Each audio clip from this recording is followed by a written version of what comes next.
Langit sore di Ninh Binh, Vietnam, tampak cerah ketika sorak-sorai penonton mulai memenuhi stadion utama. Pertandingan pembuka putaran kedua CF League 2025 mempertemukan dua kekuatan besar Asia Tenggara, Indonesia dan Filipina. Kedua tim sudah lama menjadi rival yang saling menghormati, namun juga tak pernah mau mengalah dalam gengsi. Sejak pemanasan, atmosfer panas sudah terasa. Pemain-pemain Indonesia tampak fokus, sementara Filipina menatap tajam seolah memberi pesan bahwa mereka tak datang untuk sekadar bermain.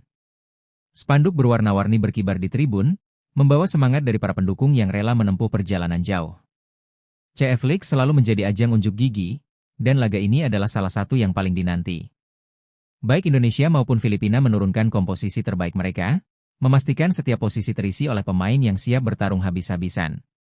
Peluit wasit berbunyi, menandai dimulainya laga. Sorak penonton semakin memekakan telinga. Bola pertama melayang di udara, dan perang sengit pun dimulai. Pertengahan set pertama, skor masih ketat. Indonesia unggul tipis, namun tekanan dari Filipina terus menguji pertahanan. Setter Indonesia melihat celah dan memberikan umpan manis ke Megawati Hangestri Pertiwi. Megawati melompat tinggi, tubuhnya melayang seolah melawan gravitasi. Dalam sepersekian detik, tangannya menghantam bola dengan kekuatan penuh. Bola itu meluncur deras seperti anak panah, tepat mengarah ke sisi kiri pertahanan Filipina. Benturan keras terdengar ketika bola menghantam dada Alisa Solomon, sang bintang Filipina. Tubuhnya tersentak mundur sebelum terjatuh ke lantai. Suasana yang semula riuh seketika berubah menjadi terkejut. Spike itu murni teknik, bukan niat buruk. Namun kekuatan Megawati kali ini seakan terlalu sulit diantisipasi, bahkan oleh pemain sekelas Solomon. Stadion yang sejak awal penuh teriakan dan tepuk tangan mendadak sunyi. Semua mata tertuju pada sosok Solomon yang terbaring di lantai lapangan. Ekspresi cemas terlihat di wajah para pemain kedua tim. Wasit segera meniup peluit panjang, menghentikan pertandingan untuk sementara. Tim medis berlari cepat dengan peralatan di tangan, melingkari Solomon. Beberapa pemain Filipina tampak menunduk, menahan napas menanti kabar. Di tribun, pendukung Filipina memeluk sesama supporter, sementara penonton Indonesia ikut menatap khawatir. Atmosfer berubah total, dari euforia kompetisi menjadi kekhawatiran yang kental. Megawati, yang berdiri tak jauh, mulai melangkah pelan mendekat, namun tertahan oleh rekan setim yang memberi isyarat untuk menunggu.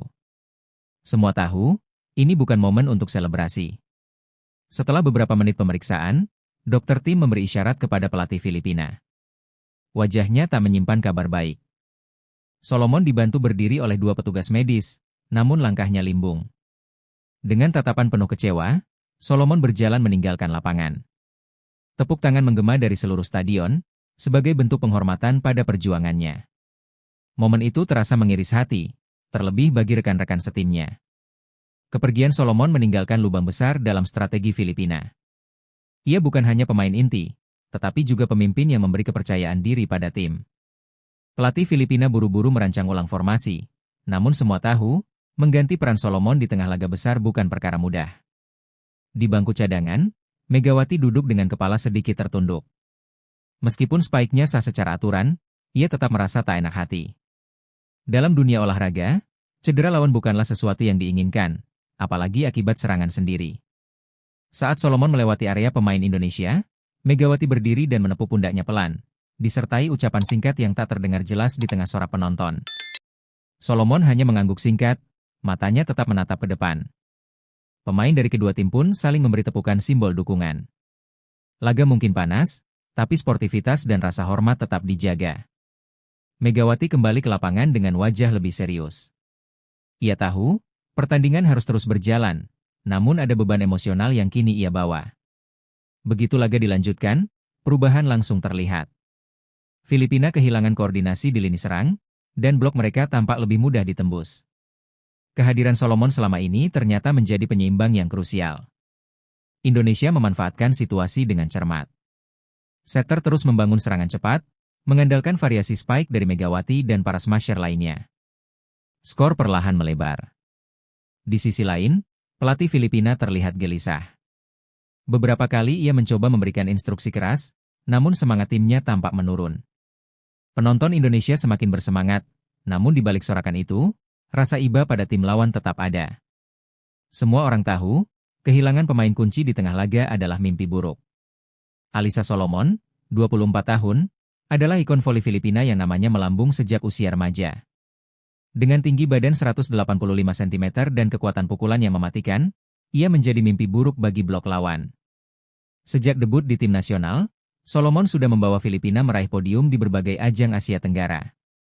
Kepercayaan diri dan karismanya membuat ia dijuluki Ratu Voli Filipina. Di luar lapangan, Solomon dikenal rendah hati dan dekat dengan para penggemar. Ia sering mengadakan klinik voli untuk anak-anak di kampung halamannya, membuktikan bahwa ketenarannya tak membuatnya lupa akar. Kehilangannya di laga ini bukan hanya kehilangan bagi tim, tapi juga bagi penonton yang ingin melihat duel terbaik dua bintang Asia Tenggara, Solomon dan Megawati. Insiden yang menimpa Alyssa Solomon menjadi pengingat pahit bahwa di balik setiap sorakan kemenangan, ada bayangan risiko yang selalu mengintai. Dunia voli, seperti olahraga lainnya, tak pernah lepas dari ancaman cedera. Dalam sekejap, perjalanan seorang atlet bisa berubah arah. Para pemain di lapangan sadar betul akan hal itu. Mereka berlatih keras, menjaga fisik, dan mengasah teknik, namun benturan atau salah langkah bisa membuat semua usaha itu seolah sia-sia. Itulah harga yang harus dibayar demi bermain di level tertinggi. Bagi Megawati, kejadian itu memukul sisi emosionalnya. Ia tahu bahwa kekuatan Spike yang menjadi senjatanya juga bisa menjadi pisau bermata dua. Ia harus tetap agresif, tapi hati kecilnya tak ingin membuat lawan menderita. Sorak penonton kembali menggema, namun sebagian dari mereka kini menatap laga dengan rasa waspada. Insiden tadi membuat semua orang mengingat, olahraga indah ini juga menyimpan risiko yang tak bisa dihindari. Sebelum laga panas melawan Filipina ini, perjalanan Indonesia di leg kedua CF League 2025 memang penuh tantangan. Dari 3 pertandingan, mereka belum sekalipun mencatat kemenangan penuh. Cedera pemain menjadi salah satu penyebab utama. Beberapa andalan seperti Megawati masih dalam masa pemulihan, sehingga stamina dan kekuatan serangan belum optimal. Strategi pun sering berubah untuk menyesuaikan kondisi pemain. Meski begitu, semangat juang tak pernah padam. Setiap laga dijalani dengan tekad untuk memberi yang terbaik bagi Merah Putih, walau hasilnya belum memuaskan. Kini, melawan Filipina, mereka memandang ini sebagai momen untuk membalikkan keadaan.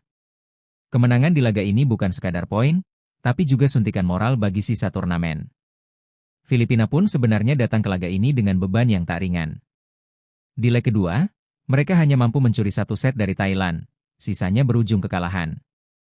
Kekalahan telak dari tuan rumah Vietnam menambah luka. Performa tim yang biasanya agresif justru tampak kehilangan greget. Beberapa pemain kunci mulai terlihat lelah, baik fisik maupun mental. Pelatih Filipina tahu betul, melawan Indonesia adalah peluang terakhir untuk menjaga posisi di papan tengah. Kalah di sini berarti risiko terjun ke zona bawah semakin besar.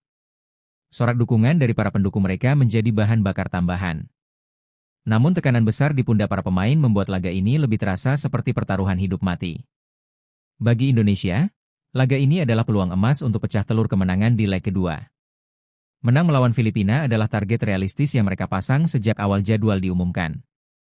Namun, performa inkonsisten, terutama di sektor pertahanan, masih menjadi momok.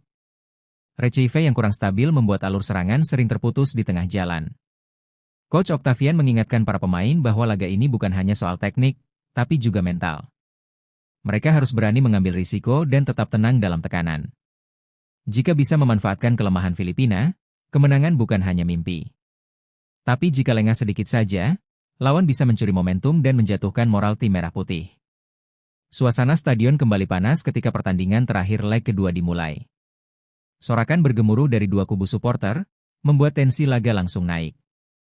Indonesia menurunkan komposisi terbaik yang mereka miliki saat ini, Megawati di posisi oposit, Tisa sebagai setter, Sheila dan Ek di middle blocker, serta Arsela dan Caca di posisi outside hitter. Riz disiapkan di bangku cadangan sebagai libero andalan. Peluit wasit berbunyi. Bola servis pertama meluncur dari tangan Tisa, membuka jalannya pertarungan penentuan. Kedua tim langsung memperlihatkan tempo cepat. Serangan demi serangan silih berganti, seolah tak ada yang mau memberi kesempatan lawan untuk bernapas. Filipina menunjukkan taringnya lebih dulu. 2 poin cepat mereka raih melalui quick attack yang rapi dan blok tinggi yang membuat Spike Megawati tertahan. Kesalahan Recife dari Indonesia menambah masalah. Bola yang seharusnya mudah diantisipasi justru memantul jauh, memberi Filipina poin gratis. Skor 2-0 di awal memang kecil, tapi efek psikologisnya terasa. Indonesia mulai kehilangan ketenangan, membuat beberapa serangan terburu-buru dan mudah dibaca lawan. Coach Octavian berdiri di pinggir lapangan, memberi instruksi keras agar anak asuhnya fokus.